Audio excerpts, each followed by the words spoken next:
Principal గారి వాళ్ళ తండ్రి గారి దగ్గరికి ఇంకో టెక్నికల్ స్కూల్ పెట్టడానికి ఇరుచి గారి తండ్రి గారి యొక్క ఆయన సలహా తీసుకున్నాడు.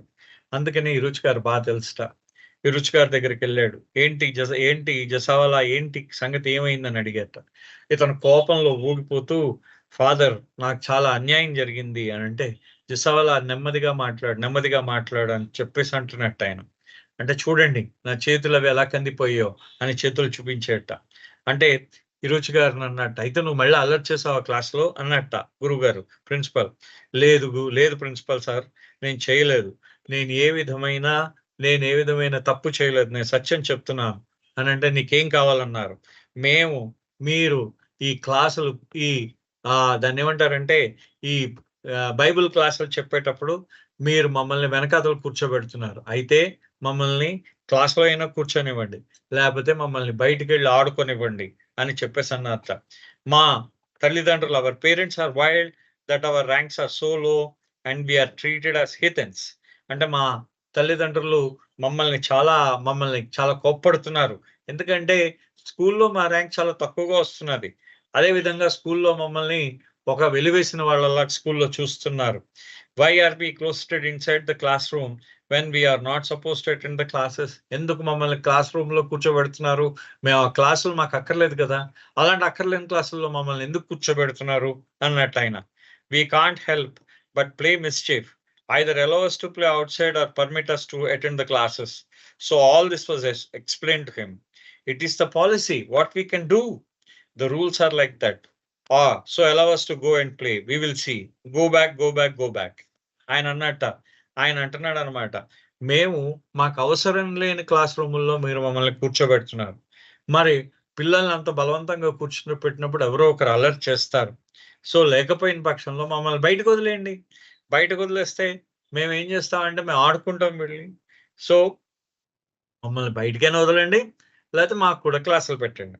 అంతేగాని అంటే అంతే అనేసరికి ఆయన ఏమన్నాడంటే, ఇరుచి గారు ఈ విధంగా అనేసరికి ఆయన చెప్పాట, ఇలాగా మొత్తం అంతా అప్పటిదాకా జరిగిందంతా చెప్పాడు. మమ్మల్ని క్లాస్ రూముల్లో కూర్చోబెడతారు, ఈ పిల్లలందరూ కూడా పిల్లలు మమ్మల్ని వెలివేసిన వాళ్ళగా చూస్తున్నారు. మేము క్యాథలిక్స్ కాదు కాబట్టి ఈ టీచర్లు కూడా మమ్మల్ని ఏంటంటే మేమే అలర్ట్ చేస్తున్నాం అని అనుకుంటున్నారు.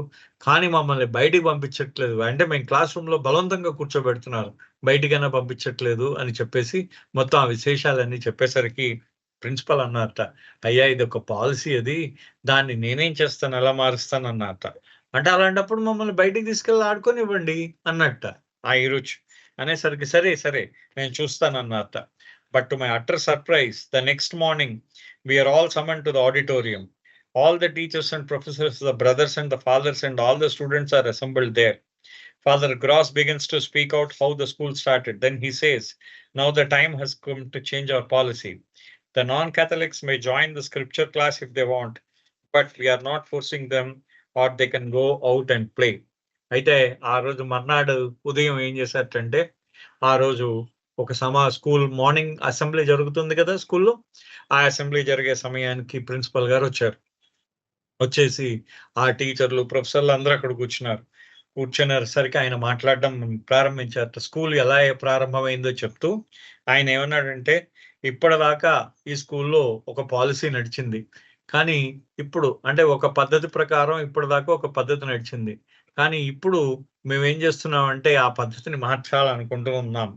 అయితే ఈ అందరికీ కూడా ఎవరైతే నాన్ క్యాథలిక్స్ ఉన్నారో వాళ్ళు కూడా బైబిల్ నేర్చుకోవచ్చు, మేము వాళ్ళని బలవంతం పెట్టట్లేదు, లేకపోయిన పక్షంలో వాళ్ళు బయటికి వెళ్ళి ఆడుకోవచ్చు అని చెప్పి అన్నారు ఆయన.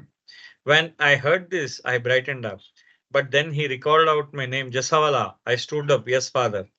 You have heard what I've just said. Now, what you do want to do, Jasavala?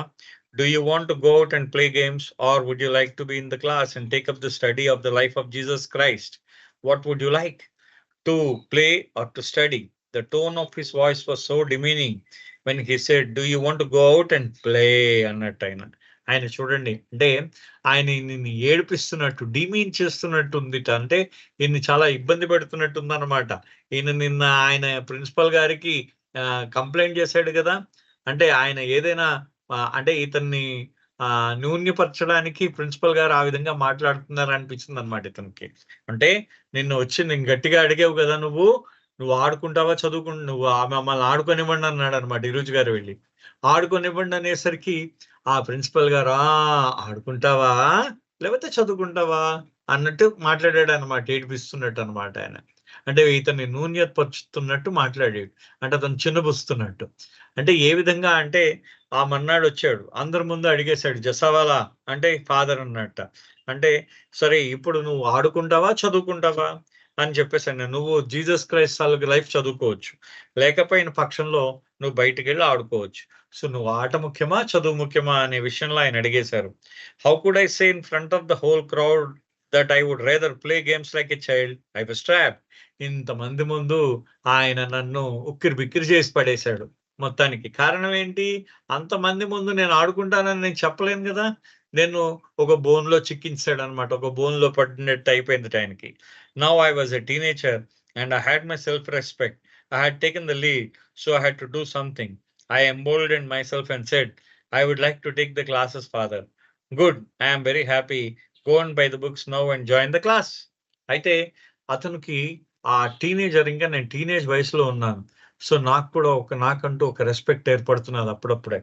So అందుకనే నేను అప్పుడు ఏం చేశానంటే అందరి ముందు నా పరువు పోకూడదు అనుకుని ఆయన ఏం చేశాడు, నేను క్లాసులకే వెళ్తాను ఫాదర్ అన్నట్ట. అనేసరికి అయితే సరే వెళ్ళి పుస్తకాలు కొనుక్కొని క్లాసుల్లో జాయిన్ అవ్వన్నమాట. So that is how I lost the play time and gained the drudgery of 2 more classes. But gradually I excelled. Whether you call it aptitude or coincidence or Baba's hand, the New Testament began to fascinate me, and soon I loved the subject and stood first in the class.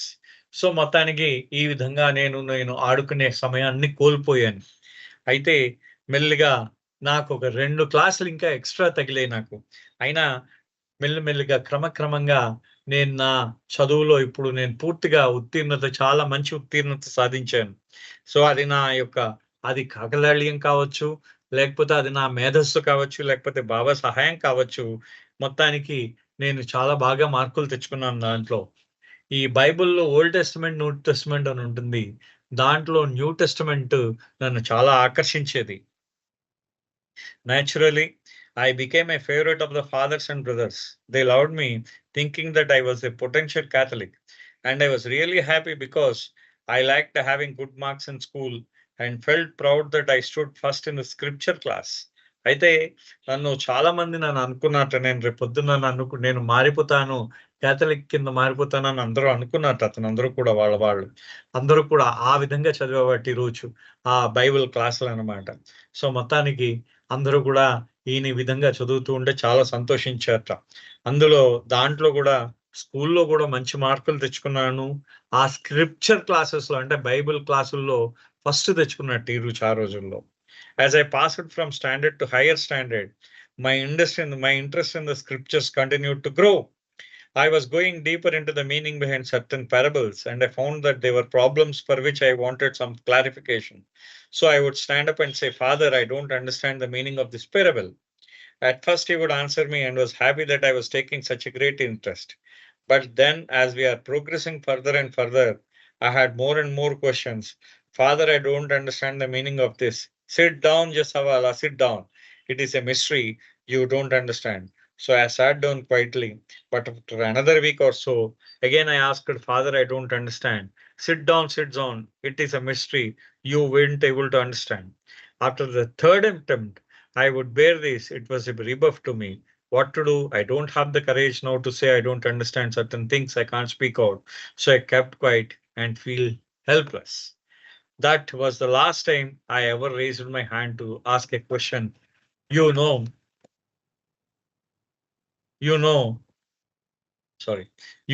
to tell you frankly, I had questions about the virgin birth, the Holy Trinity, and fiery tongues, all these sorts of things that are able to human logic. So that is how it was. They would try to explain, but I would say something and it would irritate those people. బైబిల్‌లో ఈయన ఏం చేసేవాడంటే ప్రతి వారం ఇంకా Bible చదువుతూ ఉండేసరికి Bible కంఠస్థ వచ్చేసింది ఈయనకి. దాంతో ఏం చేశాడు, బైబిల్ చదువుతున్నప్పుడు ఈయన ప్రశ్నలు ఆ సమయంలో బోల్డెన్ని ప్రశ్నలు వచ్చాయి.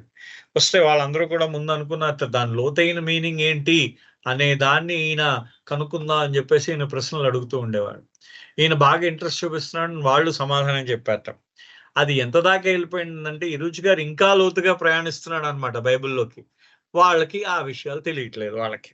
వాళ్ళు ఏం చేసేవారట, వాళ్ళు ముందు ఫస్ట్ ఇరుజు గారు బైబిల్ ముందుసారి ప్రశ్నలు అడుగుతూ ఉంటే సమాధానం చెప్పారు. కానీ ఇంకా లోతుగా అడుగుతున్న కొద్దీ ఆయన ఫాదర్ అంటే ఆ ఫాదర్ అని పిలుస్తారు కదా అక్కడ టీచర్‌ని. ఫాదర్ నాకు ఇది అర్థం కావట్లేదు అంటే, "అజసవలా కూర్చో, అదొక రహస్యము. అది నీకు అర్థం కాదు" అని చెప్తూ ఉండేవాడట. ఈ విధంగా ఒక వారం దాకా అతన్ని నోరు మూసేశారు. వచ్చే వారం మళ్ళీ లేచి ఫాదర్ నాకు అర్థం కాలేదు అంటే, "కూర్చో, అదొక రహస్యం. నీకు అర్థం కాదనేవాడట." మళ్ళీ మూడోసారి కూడా వాళ్ళు చెప్తూ ఉంటే, "నీకు అర్థం కాదని చెప్తున్నానా, కూర్చోమని" చెప్పేవారు. నిన్న మొన్న నేనెక్కడో ఒక వీడియో చూసాను. ఒక బైబిల్ చెప్పే అతను ఏం చేస్తున్నాడంటే, అతను చెప్తున్నాడనమాట. ఈ ఫాదర్స్‌లో ముప్పాతికు ఒక 90% మంది ఫాదర్స్‌కి బైబిల్ సమంగా తెలీదు వాళ్ళకి. వాళ్ళేం చేస్తూ ఉంటారంటే, వాళ్ళకి ఏ రీతిగా అవగాహన అయిందో ఆ రీతిగా బైబిల్‌ని చెప్తూ ఉంటారు. బైబిల్‌గా చూడరు. ఇప్పుడు బాబా విషయాలు కూడా అంతే. బా బాబా విషయం మనకే విధంగా అర్థమైందో మనం చెప్తాం కానీ, బాబా చెప్పిన విధంగా మనం ఎప్పుడు కూడా బాబా విషయాలు చెప్పలేం. సో, అదే విషయం జరుగుతున్నదనమాట. ఇక్కడ కూడా ఆ విధంగానే జరిగింది. మూడోసారి గూడా "కూర్చో, నువ్వు లేవక్కర్లేదు. నా సీక్రెట్ అది" అని అంటూ ఉండేవారట. ఇంకా ఆ తర్వాత ఈయన ఏమడుగుతాడు, ఎన్ని సార్లు లేపినా అది ఒక రహస్యం, రహస్యం అని చెప్తూ ఉంటే ఈయన ఏం లేస్తాడు? అతను చాలా నిస్సహాయంగా ఫీలయ్యాడు.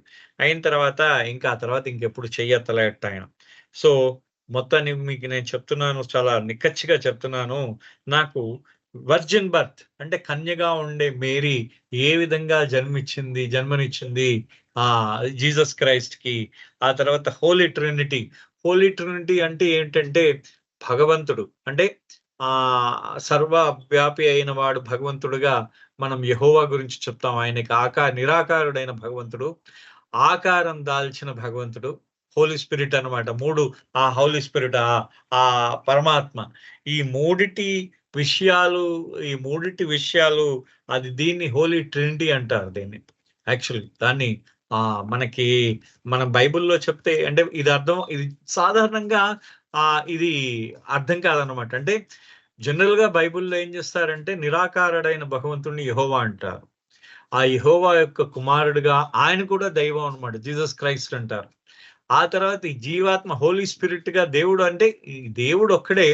అది 3 రూపాలుగా వ్యక్తం అవుతాడు అని చెప్పేసి హోలీ ట్రినిటీ చెప్తుంది. సో, ఆ విషయాన్ని ఈయన నిక్కచ్చిగా అడిగేసరికి వాళ్ళకి సమాధానం తెలియట్లేదు. సో, ఈ విధంగా ఆయన అదే అంటున్నాడనమాట. ఈ విధంగా సమాధానం చెప్పలేకపోయేవారనమాట. But, but I would say something it would irritate these people. నేనేదైనా మాట్లాడితే వాళ్ళకి చాలా కోపం వచ్చేసేది. But it made me think, what do they mean? It is a mystery. A mystery. Who is going to solve this mystery? He has promised that he will come when I will be with him. I still remember cool tears falling down my cheeks. If only Jesus, you were here. If only I were with him, all my questions would be answered. There would be no mystery. ఆయన ఎప్పుడు ఆలోచిస్తూ ఉండేవాటి ఇదంతా రహస్యం అని వీళ్ళందరూ చెప్తున్నారు. అసలు ఏం రహస్యం? ఈ రహస్యాన్ని ఎవరు విడదీస్తారు? అతను నువ్వు నాకు అంటే జీసస్ క్రైస్ట్ ఏమంటాడంటే, నీకు ఏమున్నా కానీ, నీకు ఏ రకమైన నీకు సహాయం కావాలన్నా కానీ, నేను చేస్తాను అని చెప్పేసి జీసస్ క్రైస్ట్ చెప్తూ ఉండేవాడట. ఆయన ఏం చేశాడంటే, ఆయనకి ఇప్పటికీ బాగా గుర్తుంది. జీసస్ క్రైస్ట్ చెప్పింది ఆయనకు బాగా గుర్తుందిట. ఆయనకి అంటే నువ్వు ఎప్పుడు పిలిస్తే నేను అప్పుడు వస్తాను అని చెప్పేసి జీసస్ క్రైస్ట్ చెప్పాడు అతను బైబిల్‌లో. సో, ఆ బైబిల్‌లో నువ్వు ఎప్పుడొస్తావు? అంటే ఆయన కళ్ళమ్మట నీళ్లు కారుతూ ఉండేవట ఇరుచి గారికి. అయ్యో! జీసస్ ఇక్కడ ఉంటే అప్పుడే నేను ఆయనతో ఉంటేనే నాకు ఈ రహస్యం గురించి తెలిసేది. ఎందుకంటే ఈ రహస్యాన్ని ఆయన మాత్రమే చెప్పగలడు. కానీ ఆయన లేడే, నా మధ్యన లేడే అనే భావనతో నా కళ్ళమ్మట నీళ్లొచ్చేవి.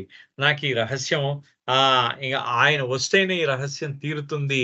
అంటే నాకు ఈ ప్రశ్నలకు సమాధానం లభిస్తుంది అనే విషయాన్ని ఆయన ఎప్పుడూ అనుకుంటూ ఉండేవాడట ఆయన.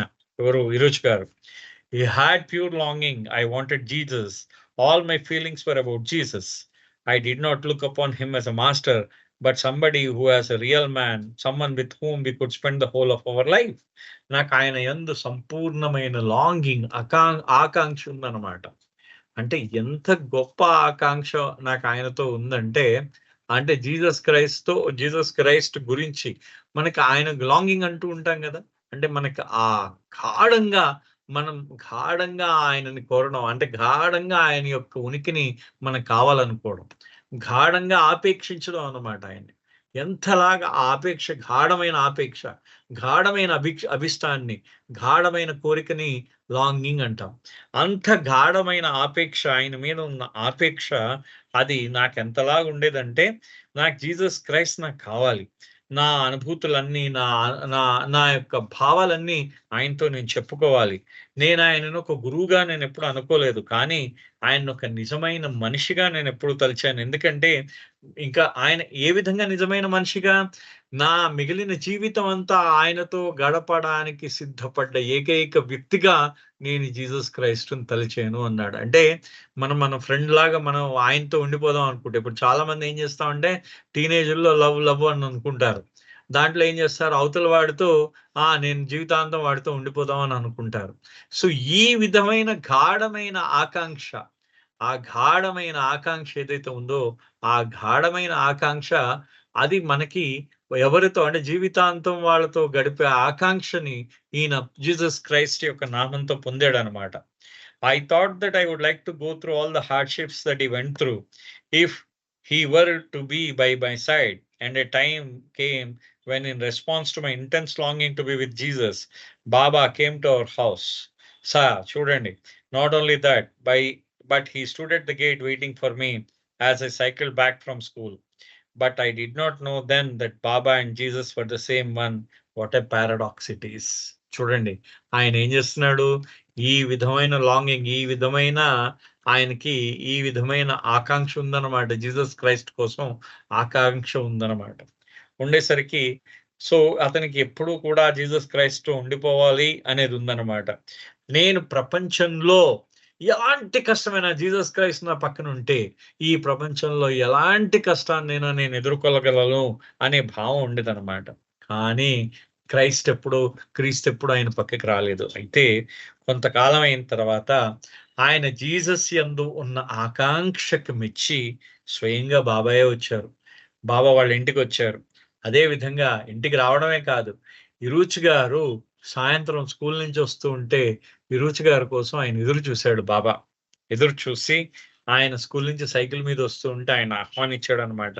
కానీ ఆ రోజు నాకు మెహర్ బాబాయ్ జీసస్ క్రైస్ట్ అని తెలుసుకోలేకపోయాను. చూసారా ఎంత విపరీతం అది అని చెప్పేసి అంటాడు. ఎంత విపరీతం ఇది, మీకు అర్థమైందా అని చెప్పేదని అడుగుతున్నాడు ఆయన. You follow how the misunderstanding is. Little knowledge is dangerous and treacherous. If only I had known that he was hearing my prayers and he was at my home waiting for me. In response to my longing, he always answers our calls. But the way he answers, well, we have to be very alert. So even my childhood days, I missed the opportunity. అంటే చూడండి, అతను ఏమంటాడంటే, నేను ఇది చాలా ముఖ్యమైన చాలా అంశం అండి. మీకు అర్థమవుతుందా నేను చెప్పేదని అడుగుతున్నాడు ఆయన. అందరు నేను అడుగుతూ నేను చెప్పేదాన్ని మీరు అవగాహన చేసుకుంటున్నారా?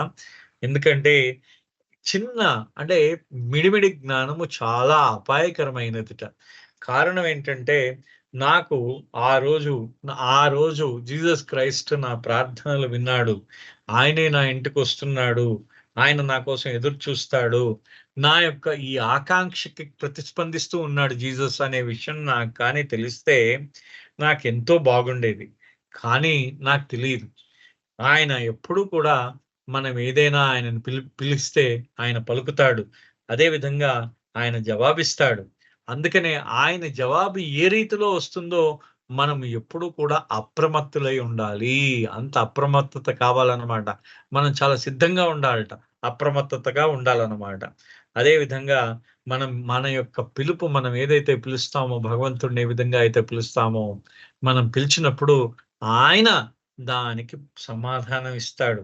కాబట్టి ఆయన ఏ విధంగా సమాధానం ఇస్తాడు, ఏ విధంగా సమాధానం ఇస్తాడు, ఎప్పుడు సమాధానం ఇస్తాడు అనే దాని గురించి మీరు ఎదురు చూస్తూ ఉండాలి. వెరీ ఇంపార్టెంట్ మన జీవితంలో. అంటే భగవంతుడిని మనం పిలుస్తున్నాం. కానీ ఆయన పిలుపుని మనం గ్రహించలేకపోతున్నాం. అది ఆయన అంటున్న మాట అన్నమాట. ఎంత గొప్పగా ఉందో చూడండి ఒక్కసారి. అంటే మనం భగవంతుడి మీద భారం అంతా వేసాం. ఆ భారం వేసి ఆయనను పిలుస్తున్నాం. రా బాబా రా అని పిలుస్తున్నాం. బాబా వచ్చాడు.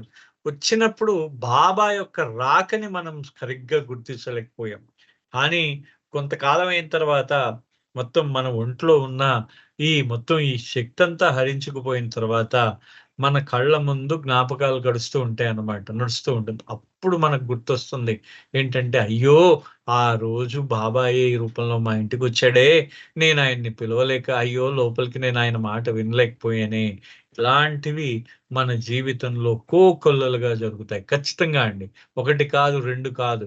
కొన్ని వందల సార్లు మన జీవితంలో ఇలాంటి సంఘటనలు ఎదుర్కొంటాం. మళ్ళీ కూడా ఆ ఆ యొక్క భగవంతుడి యొక్క పిలుపుని మనం గుర్తించలేకపోతాం. ఆయన మనం ఎన్ని సార్లు మనం ఎన్ని సార్లు ఆయన పిలిస్తే అన్ని సార్లు వస్తాడు. ఆయన రాకని మనం ఎప్పుడూ కూడా గుర్తించలేమన్నమాట. అది మనలో ఉన్న అతి గొప్ప బలహీనత మనది. మానవ బలహీనత ఎంత గొప్పదో చూడండి. అంటే మానవ బలహీనత వల్ల నీ ఎదురుగుండానే భగవంతుడున్నా కానీ నువ్వు ఆయనను గుర్తించలేని విధంగా ఉంటావు.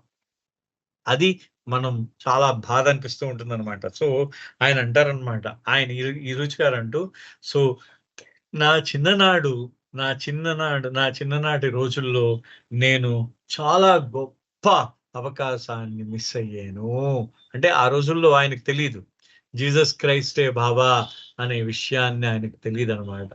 ఎంత, ఎంత బ్యూటిఫుల్‌గా, ఎంత బ్యూటిఫుల్‌గా ఆ విషయాన్ని ఆయన చెప్పారో ఒక్కసారి చూడండి. అంటే ఏ విధంగా ఆ బాబా ఆయన యొక్క ఆ పిలుపుని మనకి బాబా యొక్క పిలుపుని మనం ఏ విధంగా గ్రహించలేమో ఆయన మనకు తెలియజేస్తూ ఉన్నారనమాట. బాబా ఆయన ఇరుచి గారు తెలియజేస్తున్నారు. So, it's a wonderful and beautiful chapter చూడండి. అది అంత గొప్ప చాప్టర్. అంటే ఆయన చిన్నప్పటి నుంచి చిన్నప్పటి రోజుల్లో నేను బాబా నాకిచ్చిన అత్యద్భుతమైన అవకాశాన్ని నేను వదిలేసేనే అని ఎంత బాధపడుతున్నాడో. సర్వసాధారణంగా అది ఎందుకంటే ఇది చాలా సార్లు ఇది చాలా సార్లు మనం అనుభవం పొందుతామండి. ఖచ్చితంగా మనం ఏదైతే పిలుస్తామో ఆయన పలుకుతాడు. ఆయనే పలికినట్టు మనకు గుర్తుకు రాదు. కానీ తర్వాత గుర్తొస్తుందన్నమాట. So, Iru should believed that longing was more important. ఇది next all in the longing. ఇప్పుడు సర్వము కూడా ఎవడైతే మనం ఏదైతే చేస్తూ ఉన్నామో అంటే భగవంతుడి యందు మనం ఏదైతే భక్తిగా ఉన్నామో, ఆ భక్తి అంతా కూడా నువ్వు భగవంతుడిని ఆకాంక్షించడంలోనే ఉంటుంది. అంటే భగవంతుడి యందు గాఢమైన కోరిక, భగవంతుడి యందు గాఢమైన ఆకాంక్ష, భగవంతుడి యందు గాఢమైన అభిష్టం నీ మనసునుండాలి. అంటే ఏ విధంగా ఉండాలిరా అబ్బాయి అంటే, మీరాబాయ్ అని అంటారు. ఇది ఎవరన్నారంటే ఈ మాటని నేను ఒక అంటే మామూలుగా మీరు నేను మనందరం కలిసి నడుచుకుంటూ వెళ్తున్నామండి. సపోజ్ మనందరం మీరెప్పుడైనా ఆ గంగా నది తీరం ఎప్పుడైనా చూస్తే గంగా నదిలో చిన్న రాళ్ళుంటాయి. చిన్నగా అంటే గులకరాళ్ళలాగా రౌండ్‌గా ఉంటాయి గంగా నదిలో రాళ్ళని. గులకరాళ్ళ మీద సరే మనందరం గంగా నదిలో దిగుదామని ఎళ్ళాం. మనకింకా సిమెంట్ ఏం చేయలేదు. ఓన్లీ గులకరాళ్ళున్నాయి. ఆ గులకరాళ్ళ మీద మనం అందరం నడుచుకుంటూ వెళ్తున్నాం. నడుచుకుంటూ వెళ్తుంటే మనం ఏం మాట్లాడుకుంటాం, అబ్బా! గుండ్రంగా ఉన్నాయి గులకరాళ్ళు. దీనిలో శాలిగ్రామాలుంటాయి. గంగ నీరు చూసావా? ఎంత ప్రశాంతంగా ఉందో. ఆహా! నీరు ఎంత చల్లగా ఉందో. వాతావరణం ఎంత బాగుందో. ఇవే మాటలు మాట్లాడతాం. లేకపోతే ఇంకా ఏమైనా మాట్లాడితే ఆ సినిమాలో ఇలా చూపించాడు, ఈ సినిమాలో ఇలా చూపించాడు అని చెప్పేసి మాట్లాడతాం. ఇంకొంచెం భక్తిభావం పెరిగితే అబ్బా! గంగ నీరు బావుంది అని చెప్పేసి కాళ్ళు కడుక్కుంటాం. ఒక 4 చుక్కలు నోట్లో యేసుకుంటాం. సో, ఇవి జనరల్‌గా మనం చేసే పనులు. కానీ అదే, అదే పరిస్థితుల్లో అదే, అదే సంఘటన జరిగినప్పుడు మెహరా ఉందంటే ఏం మాట్లాడుతుందో ఒక్కసారి ఆలోచించండి. ఎప్పుడైనా మీరు విన్నారో లేదో నాకు తెలీదు. నేను ఒక 3.5-4 సంవత్సరాల క్రితం శ్రీకాకుళానికి నేను ఒక వీడియో చేశాను మెహ్రా మీద. దాంట్లో అంటే ఈ విషయాన్ని ఈ విధంగా ప్రస్తావించలేదు. కానీ మెహ్రా అన్న విషయాన్ని నేను ప్రస్తావించాననమాట దాంట్లో. దాంట్లో మెహ్రా అంటుందనమాట, ఆహా! మనము మనము మనం ఈ కాలంలో ఉంటున్నాం. అంటే ఈ కాలం అంటే మోడర్న్ టెక్నాలజీ, మోడర్నిటీ డెవలప్ అయిపోయింది. ఈ కాలంలో ఉంటున్నాం. కానీ ఆ కాలంలో ఏది మీరాబాయి కాలంలో మీరాబాయి ఆ రోజు చెప్పులు లేకుండా తిరిగింది. ఎక్కడికి? ఆ భగవంతుడి కోసం చెప్పులు లేకుండా తిరిగింది. యమునా తీరంలో ఆ నల్లనయ్య కోసం ఆవిడ ఎదురు చూస్తున్నట్ట యమునా తీరంలో. ఆ యమునా తీరం అంతా తిరిగింది ఆవిడ. ఏ విధంగా తిరిగింది? చెప్పులు లేకుండా తిరిగింది. యమునా తీరం ఎలా ఉంటుంది? ఇప్పటిలాగా సిమెంట్ వేసి ఉంటుందా? లేదు. అప్పుడన్ని గులకరాళ్ళు అవి ఉండేవి. అంటే మనం బాబా దగ్గరకొచ్చేసరికి మనకు చాలా కంఫర్ట్స్, సౌకర్యాలు ఇచ్చాడు బాబా. కానీ ఆ రోజుల్లో మీరాబాయి ఎలా తిరిగిందో కదా! అది కదా భక్తంటే, మనది కాదే అనందనమాట. అది అసలు నాకు ఒక్కసారి నా మైండ్ నేను చదువుతున్నప్పుడు మన మైండ్ పోయింది. బ్లోయింగ్ అన్నమాట. అంటే ఎలా అవుతుందంటే, మనము సర్వసాధారణంగా బాబా దగ్గరికెళ్ళినప్పుడు మనం ఎక్కడికైనా ప మనం దీని దగ్గరికెళ్ళినప్పుడు అంటే మనం ఎక్కడికైనా ఒక సైట్ సీయింగ్‌కి ఎక్కడికైనా ఎళ్ళినప్పుడు మనకేం కనిపిస్తుందక్కడ? ఎంతసేపు ఏదో తిరగడం, తినడం, తిరగడం ఏదో అదే చూస్తూ ఉంటాం మనం. కానీ మెహ్రా ఏ విధంగా చూసిందో చూడండి. ఈ రోజుల్లో మనకిన్ని సౌకర్యాలున్నాయే, ఆ రోజుల్లో ఆ భక్తులు ఎలా తిరిగారో బాబా కోసం. అంటే ఆవిడ నిశ్చయంగా మెహర్ బాబాయే శ్రీకృష్ణుడు అనే విషయాన్ని పరిపూర్ణంగా నమ్మేసిందావిడ. మనస్ఫూర్తిగా. సో, ఇదేం చేస్తామంటే మనం ఇప్పుడు ఈ విధమైన నమ్మకం ఏ విధంగా ఉంటుందో, మనం ఒక్కసారి చూడండి ఎంత గొప్పగా ఉంటుందో ఈ నమ్మకం. అంటే మెహర్ బాబా అంటే ఆ భగవంతుణ్ణి తీవ్రంగా ఆకాంక్షించడంలో అంటే బాబాయ్ అన్నారు ఈ మాటని. నన్ను అంటే నన్ను గాఢంగా ప్రేమించడం అన్నమాట. అతి గాఢంగా నన్ను ప్రేమించేది ఎవరైనా ఉన్నారంటే మెహరాయే అని చెప్పేసన్నారు ఆ రోజు. అంటే this is an example for ultimate love అన్నమాట. దానికి ఉత్కృష్టమైన ప్రేమ. మహోత్కృష్టమైన ప్రేమకి కారణం బాబా కూడా ఒక మాట అంటారు. అంటే ఆయన మెహర్ బాబాని ఏ విధంగా ప్రేమించాలో ఆవిడ ప్రేమించి చూపించింది కదా!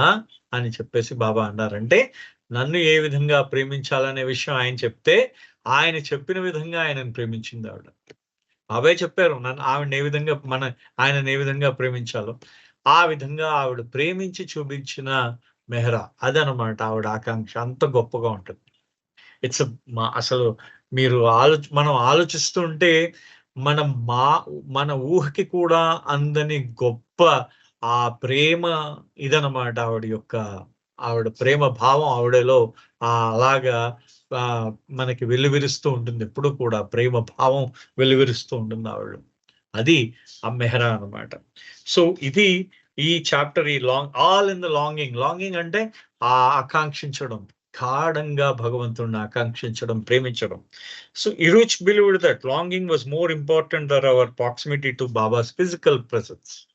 అంటే భౌతికంగా బాబాకి దగ్గరగా ఉండడం కన్నా బాబా యందు మనం ఆ లాంగింగ్ ఏదైతే ఉందో ఆయన అంటే ఆయన యందు మనకు ఆ కోరిక ఉంటే మనకది ఇంకా మనల్ని దగ్గర చేస్తుంది ఆయనకి. అంటే భౌతికంగా బాబాకి దగ్గరగా ఉన్నారు. బాబా మన పక్కనే ఉన్నాడు. ఇవాళ మన పక్కనే కూర్చున్నాడు బాబా. పక్కనే కూర్చోవడం వల్ల మనకు బాబా దగ్గరైనట్టు కాదు సుమా. మనము ఆయన యందు ఎప్పుడైతే గాఢమైన ఆకాంక్ష ఉంటుందో ఆయన యందు, ఆ రోజు మనకి ఇంకా దగ్గరైనట్టుట ఆయనకి అనంటూ. So when I had first longed to live in India, it was Iruch who had tried to dissuade me. Why do you want to live here? Best is to remain where you are. Then when things are difficult in your life, in your mind and heart, you can take refuge here. You can come to Mehrabad and Mehrazad and dive deep into the pool of his love and come out refreshed to face the challenges of the world. I tell you that if you are long for him, as long as you long to be here, he would veritably manifest in your living room. You think I am kidding? Hiruch was not kidding me. He felt the irony of his life that Baba had come to his family home in answers to his heart longing to be with Jesus.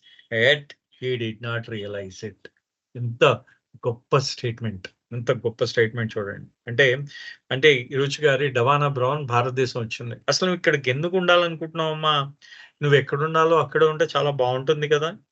ఎప్పుడైతే నీ పరిస్థితులన్నీ చాలా కష్టతరం అయిపోయావు, నీ మనస్సు నీ హృదయం చాలా బరువెక్కిపోయిందో, ఆ రోజు కావాలంటే నువ్వు ఇక్కడొచ్చి ఇక్కడ నువ్వు తలదాచుకోవచ్చు. మెహరాజాద్‌లో కానీ, మెహరాబాద్‌లో కానీ. అప్పుడు ఈ మెహరాజాద్‌లో, మెహరాబాద్‌లో ఆయన యొక్క ప్రేమ, ఆ ప్రేమ సరస్సులో నువ్వు పూర్తిగా మునిగి, మెల్లిగా దాంట్లో ఒక మునక వేసి బయటకొచ్చి కొంచెం తేరుకుని, అప్పుడు ఈ ప్రపంచం తాలూకు సవాళ్ళనన్నిటిని నువ్వు ఎదుర్కో. అప్పుడు నిన్నెవరు కాదనరు. కానీ నేను నీకు ఖచ్చితంగా చెప్తున్నాను. నీ ఎప్పుడైతే నీ మనసులో ఆయన యందు గాఢమైన ఆకాంక్ష ఉందో, ఆయన యందు ప్రగాఢమైన ఆ కోరిక ఉందో, ఆయన చూడాలనే ప్రగాఢమైన వాంఛ ఉందో, అప్పుడు ఆయన నువ్వు ఎక్కడున్నావో అక్కడే ప్రత్యక్షం అవుతాడు ఆయన. అంటే మన మనసులో ఎప్పుడైతే గాఢమైన కోరిక మన మనసులో, అంటే భగవంతుడి యందు తపన గాఢంగా, ఎంత గాఢంగా ఉంటాలంటే మన గాఢతకి ఆయన మన ముందు ప్రత్యక్షం అయిపోతాడనమాట. వెంటనే ఆయన మనలో ఉన్న ఆ ఆకాంక్షని చూసి ఆయన ప్రత్యక్షం అయిపోతాడట. నేను నిన్నేమైనా ఏడిపిస్తున్నా అనుకుంటున్నావా? నేనేదో జోక్ చేస్తున్నా అనుకుంటున్నావా నీతో అని చెప్తున్నాడు అన్నట్టు. ఈరోజు నేను నీతో జోక్ చేయట్లేదని చెప్తున్నాడు అనమాట. అంటే ఆవిడ కూడా అదే అంటున్నారు, ఈరోజు నాతో ఎప్పుడు కూడా పరిహాసం ఆడట్లేదు. ఆయన ఎప్పుడు కూడా అంటూ ఉండేవాడు, నా జీవితంలో ఐరనీ అంటారనమాట. అంటే నా జీవితంలో నేను, అంటే ఇదొక దాన్ని ఏంటి, నా జీవితంలో ఒక వ్యంగ్యత ఏమిటంటే, అది నేను బాబా నా కోసం నేను నా మనసులో జీసస్ క్రైస్ట్ చేయడల నా మనసులో ప్రగాఢమైన కోరిక ఉండేది. జీసస్ క్రైస్ట్ ని, ఆయన్ని చూద్దామని, ఆయనతో నా జీవితం అంతా గడుపుతామని నా మనసులో ఎప్పుడు ప్రగాఢమైన కోరిక ఉండేది. నా మనసులో ఉన్న ఆ ప్రగాఢమైన కోరికని ఆయన తెలుసుకుని ఆయనే నా ఇంటికి వచ్చాడు. ఆయన నా హృదయ వాంఛని ఆయనే నా ఇంటి దగ్గరకు వచ్చి తీర్చడానికి నా ఇంటి ముందు నించున్నాడు. కానీ ఆయనే జీసస్ క్రైస్ట్ అని నేను తెలుసుకోలేకపోయినమ్మా అంటూ ఉండేవాట. చూడండి, అంటే ఎంత మనం భగవంతుడు మన ముందుకి, ఆయనే బాబా, ఆయన నాకు, అంటే ఇది చెప్తున్నప్పుడు మనసులో అనేక రకమైన భావాలు ఉంటాయి మనకి. అంటే నాకు అనిపిస్తున్నది అనమాట. అంటే చాలా భావోద్రేకానికి గురవుతున్నది చెప్తున్నప్పుడు. అంటే భగవంతుడి యందు నాకు ఆయన యందు ఆ తీవ్రమైన ఆకాంక్ష ఉంది. నా ఆకాంక్ష ఆయనకి తెలిసింది. ఆయనే నా ఆకాంక్షని తీరుద్దామని ఆయనే స్వయంగా వచ్చాడు. కానీ ఆయన వచ్చినట్టు ఆయనే భగవంతుడని నాకు తెలియదు. అది నా దౌర్భాగ్యం అనమాట. ఇంతకన్నా దౌర్భాగ్యం ఏమిటంది తల్లి అన్నాడు అనమాట ఆయన. ఇంతకన్నా దౌర్భాగ్యం ఏముంది? స్వయంగా భగవంతుడే వచ్చాడు, ఆయన నా దగ్గరికి వచ్చాడు, కానీ నేనే ఆయన భగవంతుడని తెలుసుకోలేకపోయినాను. సో ఇది మనకి చాలా అద్భుతమైన విషయం. చాలాగా through the years Hiruch would every now and again remind me of his words. Did I tell you from the beginning that one sigh of the heart, that longing to be in his physical presence is what counts? Now do you understand? The importance of longing was something that Hiruch spoke in the Mandali Hall to the pilgrims and residents alike. అనేక సంవత్సరాలుగా హిరుచ్ గారు ఏం చెప్తున్నారు, ఎప్పుడు గుర్తు చేసేవారు అందరికి. నేను ఎప్పుడు చెప్తూ ఉంటాను కదమ్మా, ఒకే ఒక్కసారి, అంటే నువ్వు ఆయనతో నీకున్న ఆ ప్రగాఢమైన ఆకాంక్ష ఏదైతే ఉందో, ఒకే ఒక్క నిట్టూర్పు, ఆ కోరికతో నువ్వు ఆకాంక్షతో ఒక్కసారి ఊపిరి తీసుకున్నంత మాత్రాన ఆయన యొక్క ఉనికిని నువ్వు ఆయన అనుభూతి చెందగలవు. ఆయన ఉనికిని పూర్తిగా, అదొక్కటి చాలట. మనము మన మనసులో ఉన్న కోరికతో ఊపిరి తీసుకున్న చాలు ఆయన మన కళ్ళ ముందు ప్రత్యక్షం అవుతాడు. అదే ఆయన చెప్తున్న మాట. సో, ఇది నీకు అర్థమైందా? అంటే ఈ ఆకాంక్ష ఎంత గొప్పదో నువ్వు బాబా చెప్తూ ఉంటారు. బాబా చెప్పేవారు ఈ ఆకాంక్ష గురించి. అది మనకు డిస్కోర్సెస్‌లో అనేక సందర్భాల్లో వచ్చిందనమాట. అంత గొప్పది ఈ ఆకాంక్ష. ఇరుచ్ గారు మండలి హాల్‌లో తన యొక్క భక్తులకు వచ్చే వాళ్ళకి ఆ మెహరాబాద్ రెసిడెంట్స్‌కి అందరికీ కూడా ఈ ఆకాంక్ష గురించి చెప్తూ ఉండేవారు. అంటే ప్రగాఢమైన వాంఛ ఉండాలి. అంటే భగవంతుడి యందు మనకు ఉండాల్సిందేంటంటే లాంగింగ్, డీప్ లాంగింగ్. ఆ బాబా యందు ఉండాలి మనకి. ఆ డీప్ లాంగింగ్ ఉండాలన్నమాట. ఆ డీప్ అంటే ఎంతలాగా ఉండాలంటే మన ఆత్మ వేదన, మన ఆత్మ వేదన అనుభవించాలి. అంటే ఇది కోరిక కన్నా అతీతమైనదన్నమాట. నీ మనస్సుకి కావాల్సింది నీ కోరిక కన్నా అతీతమైంది. ఇటువంటి ఆ లోతైన ఆకాంక్ష నీలో ఉంటే, ఈ ఆకాంక్ష ఏం చేస్తుందంటే నీలో ఒక అగ్నిని పుట్టిస్తుంది. ఆ అగ్ని ఏం చేస్తుంది నిన్ను? మెల్లిగా దహించి వేస్తుంది. అంతే గదా! ఇంకొకటి సర్వము ఇప్పుడు మనకొక తెలుగులో నాకెప్పుడు చిన్నప్పుడు అర్థమయ్యేది కాదు. అంటే ఎందుకు నీకు హోమం చేయాలి, హోమం చేయాలి, హోమం చేస్తున్నారు, హోమం చాలా ఇంపార్టెంట్, అగ్నిదేవుడు ఇంపార్టెంటు. అగ్నిదేవుని ఆయన ఆయన అందరిని చాలా పవిత్రం చేస్తాడు అని చెప్పేసి నాకు కొంతమంది పెద్దవాళ్ళందరూని కలుస్తున్నప్పుడు నాకు చెప్పేవారన్నమాట ఇలాగ. చెప్పేసరికి నాకసలు ఒక్కటి కూడా అర్థమయ్యేది కాదు. ఎప్పుడు కూడా అర్థం అవ్వలేదు. కానీ తర్వాత ఇది భావాలోకొచ్చిన తర్వాత అప్పుడు అర్థమైందేంటంటే, ఎప్పుడైతే నీలో ఈ ఆకాంక్ష అనే అగ్ని ఎప్పుడైతే ఈ అగ్ని రగిలించిందో, అదేం చేస్తుందంటే ఆ అగ్నిలో నీలో ఉన్న కోరికలు, కామము మొత్తం అన్నీ నశించిపోతూ ఉంటాయన్నమాట. నశించిపోయి నీలో ఈ అగ్ని వల్ల ఒకే ఒక్క గాయం మిగులుతుంది. ఆ గాయం ఏంటంటే ఆయన చేసిన గాయం. అది చాలా పవిత్రమైన గాయం. ఎందుకంటే ఆ గాయం వలన ప్రేమ అనే నొప్పి నీకు కలుగుతూ ఉంటుంది. ఇది స్వయంగా బాబా ఇచ్చిన బహుమతి మనకి. సో, దీన్ని మళ్ళీ మనం కంటిన్యూ చేద్దాం. బహుశా రేపు అవకాశం ఉంటే రేపు కంటిన్యూ చేస్తాను. 90% అంటే వస్తే కంటిన్యూ చేస్తాను. లేకపోతే లేదు. మెహరాబాద్‌కి వెళ్తున్నాం కాబట్టి అక్కడి నుంచి ప్రయత్నిస్తాను. జై బాబా! అవతార్ మెహర్ బాబాకి జై. జై అండి. జై బాబా! బాబా అండి. జై బాబా. అవతార్ మెహర్ బాబా.